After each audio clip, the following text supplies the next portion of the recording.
අඳුර මැදින් හිරි පොද වැහි වෙතෙන වෙලේ මහා ඇවිදන් යන්නට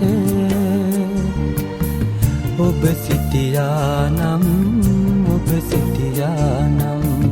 මන්දාරම් අඳුර මැදින් හිරි පොද වැහි වැටෙන වෙලේ මහා ඇවිදන් යන්නට ඔබ සිටියානම්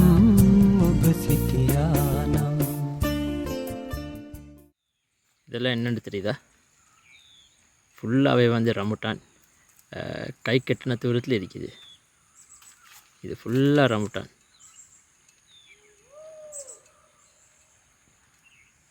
இந்த இருக்கு ரோட்லேயே தாராளமாக இருக்கு. பட் நான் நினைக்கிறேன் வந்து இது வந்து யாராவது அந்த தோட்டம் செய்கிறாங்க போல். கீழே வந்து காவலுக்கெல்லாம் ஆட்கள் இருக்கிறாங்க. ஸோ நான் வந்து இதில் பிக்கலை, ஜஸ்ட் உங்களுக்கு காட்டுறேன். பெலிலன் குஹாவை சரியான ரோட் வந்து ஏற்றமாக இருக்குது. நியாயமான தூரம் நீங்கள் ஏறி வரணும். வந்தீங்கன்னு சொன்னால் உங்களுக்கு இப்படி ஒரு பார்க்கிங் ஒன்று இருக்கும். அழகான வாட்டர் ஃபால்ஸ் அண்டு அழகான ரோடு. இந்த ரோடு வந்து நீங்கள் கட்டாயம் வர வேண்டிய ஒரு பாதை. பட் எல்லாத்தையுமே எனக்கு வீடியோ எடுக்கிறதுக்கு நேரம் போகுதா, காரணம் எங்களுக்கு கொஞ்சம் நேரம் தான் இருக்குது. இருட்டுறதுக்குள்ளே நாங்கள் குகையை பார்க்க போகணும். ஸோ நேரடியாக நாங்கள் போவோம். இங்கேருந்து இந்த காட்டுள்ளுக்கு உங்களுக்கு விளங்கும் ஒரு படி அப்படியே போகுது. படியால் ஏறி நாங்கள் மேலே போகணும். பட் நாங்கள் குகைக்கிட்ட ரீச் ஆகக்குள்ள வெளிச்சம் இருக்குமா இல்லையான்னு எனக்கு தெரியல.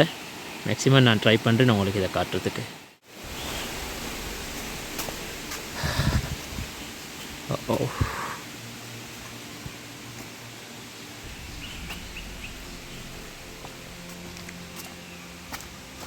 கொஞ்சம் முடிஞ்சளவு வேகமாகவே போவோம். நான் நேரத்தோட போகணும். போனால்தான் வெளிச்சத்தில் கொஞ்சம் வீடியோ எடுக்கிற மாதிரியாவது இருக்கும்.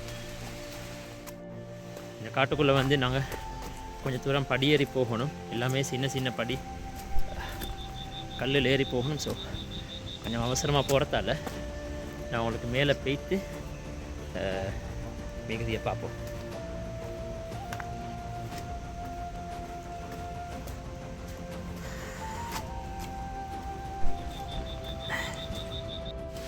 Oh my god, surprise, this is unexpected. என்னன்னு தெரியுதா? வாவ், அங்கே ஒரு பெரிய நீர்வீழ்ச்சி இருக்குது. பட் இங்கே அது தெரியல. நான் மேக்ஸிமம் உங்களுக்கு எங்கேயாவது அதில் சரியான வியூ கிடைச்சா காட்டுறேன். எஸ், வந்துட்டோம். குகை அப்படியே லேசாக தெரிய ஆரம்பிச்சிருச்சு. போகலாம்.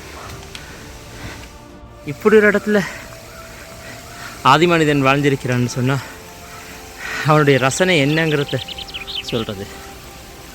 ஐயோ,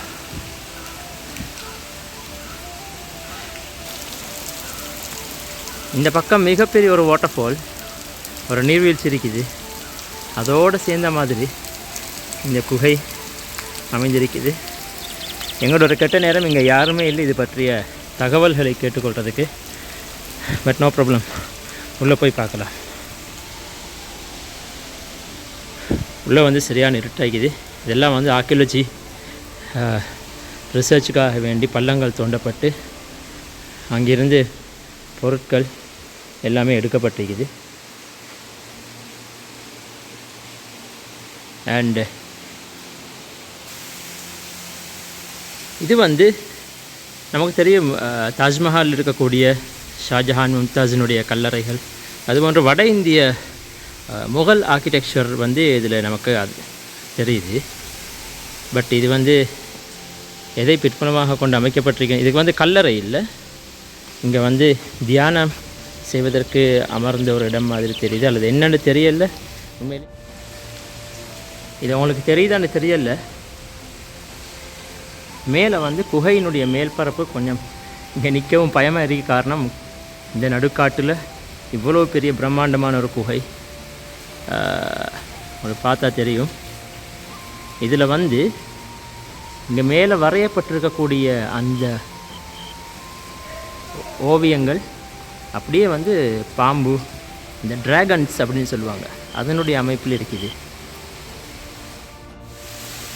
இப்போ மழையே பெய்யலை, பட் நம்ம உள்ளுக்கு இருந்து வெளியே பார்க்கக்குள்ள எங்களுக்கு மழை பெய்கிற மாதிரி அப்படியே இருக்குது. காரணம் இந்த குகை மேல் பரப்புலேருந்து நெடுகிலும் தண்ணி வந்து மலை மாதிரி பெஞ்சு கொண்டே இருக்குது. நான் போகலாம் வாட்டர் ஃபால் பார்க்க. அவளுக்கு ஒரு சூப்பரான விஷயம் காட்டவா?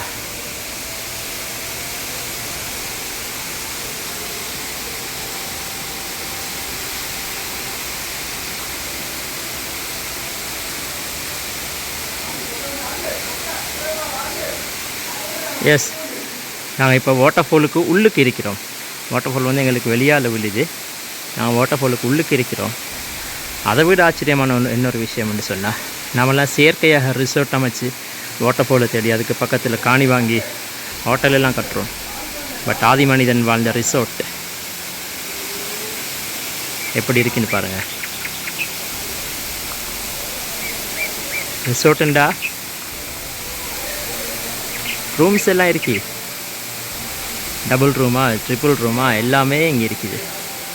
இப்படி ஒரு இடத்தில் முழுமையாக பரிணாமம் அடையாத ஒரு மனிதன் ரிசோர்ட் அமைச்சு வாழ்ந்திருக்கிறானுங்கிறத பாருங்கள்.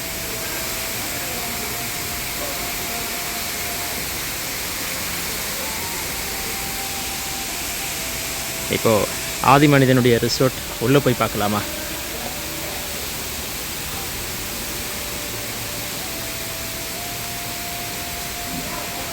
வாவ்,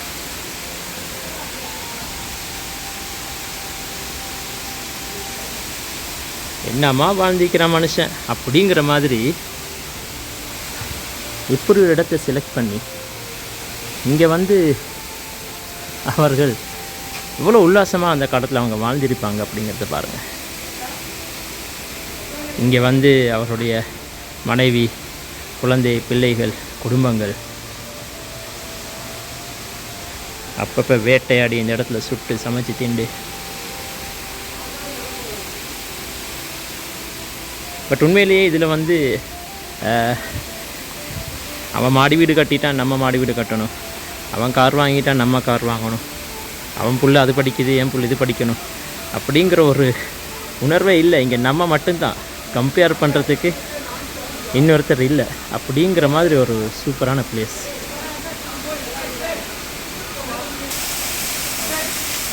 இங்கே வந்து தெரியக்கூடிய இந்த ஓட்டைகள் மாதிரி தெரியுது இல்லையா, இதெல்லாம் வந்து கம்புகள் உள்ளே வந்து வைக்கப்பட்டு இந்த இடத்த வந்து 2 மாடியாக டிவைட் பண்ணி மேல் மாடியிலையும் இருந்திருக்கிறாங்க, கீழ் மாடியிலையும் இருந்திருக்கிறாங்க.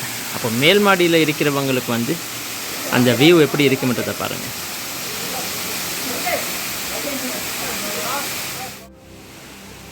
உங்களுக்கு இது வீடியோவுக்கு தெரியாது, பட் இது ரொம்ப விசாலமான ஒரு இடம். கிட்டத்தட்ட ஒரு 1000 ஸ்கொயர் ஃபீட் 1200 ஸ்கொயர் ஃபீட் மாதிரி வரக்கூடிய அளவுக்கு விசாலமான ஒரு இடம் உள்ளுக்கு இருக்குது. இப்போ நான் உள்ளே இருக்கக்கூடிய இந்த இடம், இப்போ வந்து இங்கிருந்து வெளியே பார்த்தோம்னா ஜன்னல் வழியாக அவங்களுக்கு வியூ இப்படி தெரியும். இங்கே வந்து ஒரு எக்ஸிட் வச்சுக்கிறாங்க. அண்ட் இது வந்து ஒரு ரூம் மாதிரி உண்டு. ரூம்லேருந்து வெளியே பார்க்குறதுக்கும் வெளியே வந்து அந்த வாட்டர்ஃபால் வியூ வந்து அப்படியே வருது. இது வந்து ஒரு மிகப்பெரிய ஹால், எப்படியும் ஒரு 150 பேர் மாதிரி உட்காரலாம், அவ்வளோ பெரிய ஒரு ஹால். அப்படியே போய்கிட்டே இருக்கு உள்ளுக்கு. ஆனால் பார்த்தா உங்களுக்கு அது தெரியாது. அது இல்லாமல் இங்கே வந்து வெளியே இருக்கிற இந்த ஏரியா வந்து கிட்டத்தட்ட ஒரு 300-400 ஸ்கொயர் ஃபீட் மாதிரி வரக்கூடிய ஒரு இடம். இங்கே கவலைக்குரிய ஒரு விடயம் என்னென்னு சொன்னால், எங்களோட பிள்ளைகள் இங்கே வரக்கூடிய நம்முடைய மக்கள் வந்து அவங்களோட வரலாற்று சிறப்புகளையும் இங்கே செதுக்கி வச்சுட்டு போய்க்கிறாங்க. பேர் எழுதுறது, கல்லுகளில் கரியலால் எழுதுறது, சுண்ணாம்பால் எழுதுறது. பட் இதெல்லாம் மிக அரிய சித்திரங்கள், ஓவியங்கள், கல்வெட்டுக்கள்லாம் இருக்கக்கூடிய ஒரு இடம். எனக்கு இதில் வந்து ஐடென்டிஃபை பண்ண முடியாமல் இருக்குது. காரணம் சரியான ஒரு இடம் எங்கே என்னென்னு தெரியலை எனக்கு.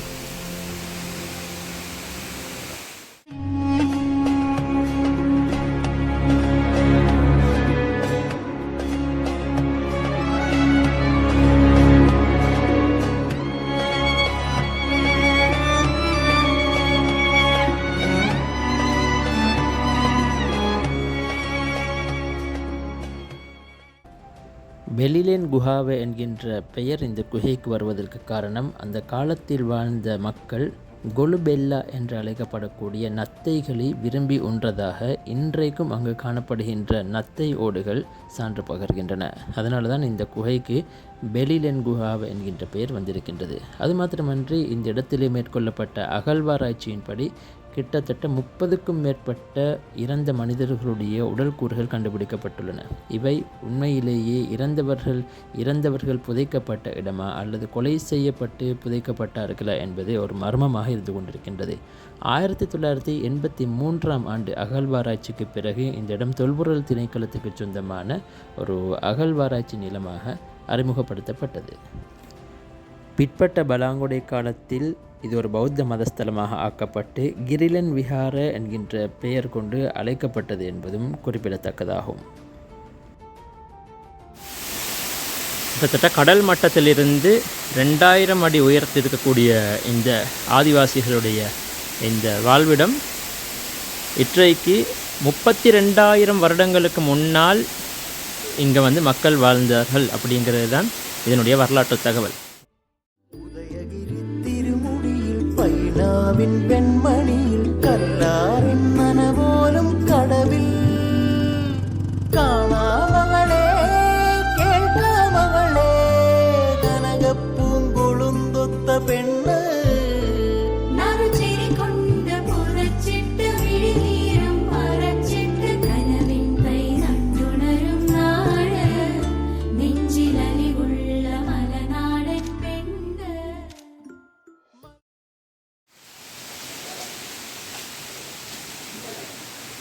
என்னையா பண்ணி வச்சுருக்கீங்க அப்படிங்கிற மாதிரி சுவரெல்லாம் சித்திரங்கள்.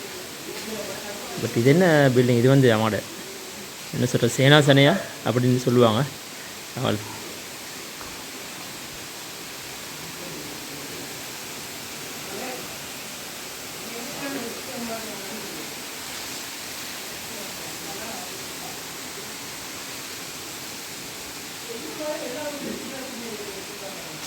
எப்படி இருந்துச்சு நம்முடைய மூதாதையர்களுடைய வீடு?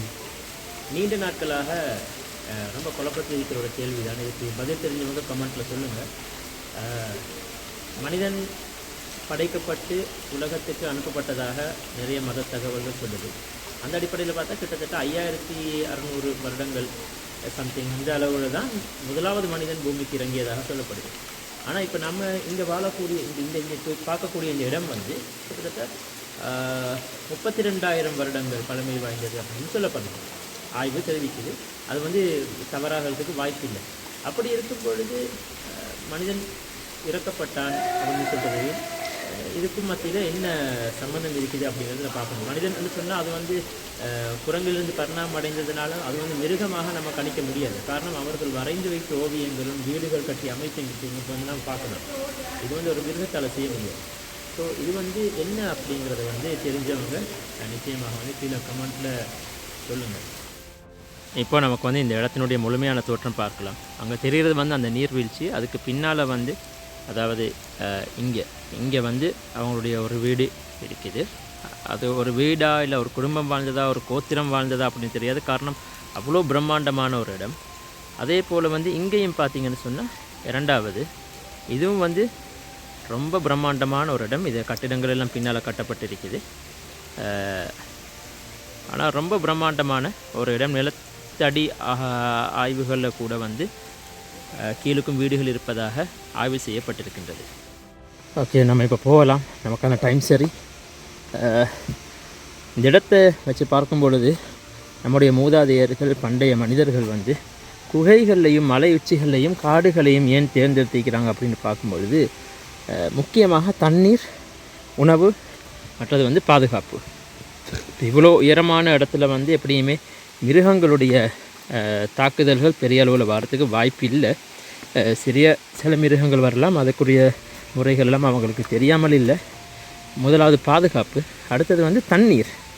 எந்த குகையை எடுத்து பார்த்தாலும் அது வந்து நீரோடு சேர்ந்த ஒரு இடமாகத்தான் இருக்குது. அடுத்தது வந்து உணவு. அந்த குகை வந்து காடுகளுக்குள் இருக்கக்கூடிய குகையாகத்தான் அவங்க தெரிவு செய்திருக்கிறாங்க. காரணம், வேட்டை பிராணிகள், உணவு, மரம், செடி, கொடிகள் எல்லாமே. அப்போ அவங்க வந்து மிக ஒரு தொழில்நுட்பவியலான அறிவு இல்லாட்டியும் டெக்னாலஜி இல்லாமலே அந்த விடயங்களை பூர்த்தி செய்யக்கூடிய அளவுக்கு அறிவியல் மிகைத்தவர்களாக அந்த மக்கள் இருந்திருக்கிறாங்க அப்படிங்கிறது தான் உண்மை.